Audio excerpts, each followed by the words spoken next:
The internet is shaking up the music business. Digital piracy has slashed CD sales at retailers like this Virgin megastore in Chicago.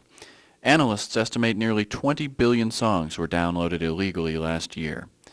The Recording Industry Association of America has fought back with lawsuits targeting individual downloaders.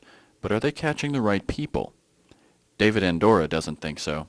Accused of illegally downloading music by the RIAA in 2004, he says he never downloaded a single song. Checking the mail, and I got a piece of mail that looked like a form letter that said that I owed a certain amount of money. I think it was like $14,000. It was a lot of money.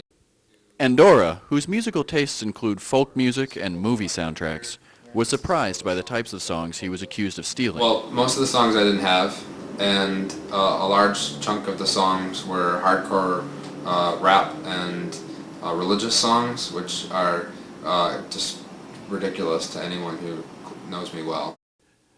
After 18 months of legal back and forth, the RIAA dropped their case against Andorra. But how do they find the people they accuse of downloading?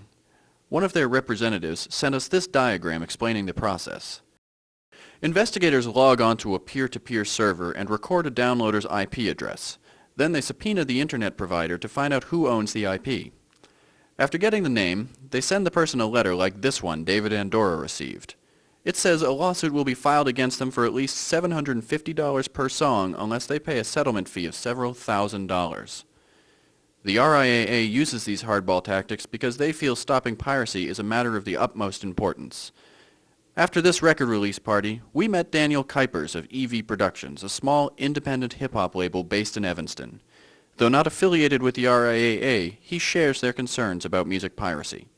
People stealing my music makes me not want to make music, or not able to make music, because I'm not making any income off the music. So Kuipers says he may have to start looking for a new line of work.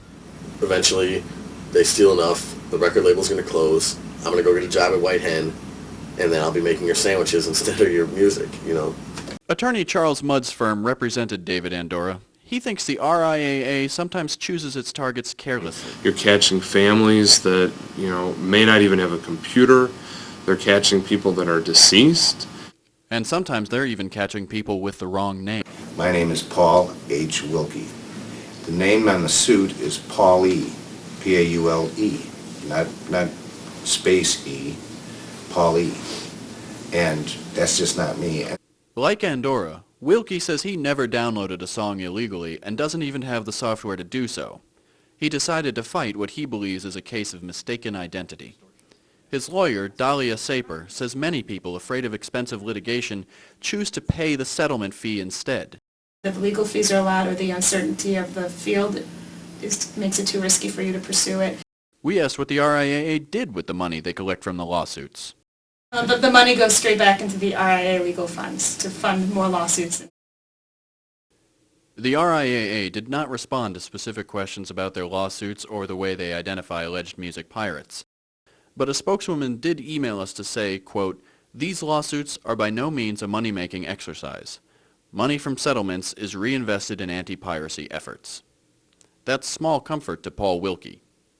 The thing that really bothers me is that I feel helpless.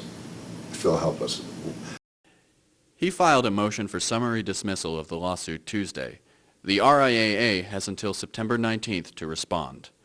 For Daniel Honigman and Roger Kamholz, I'm Chuck O'Toole.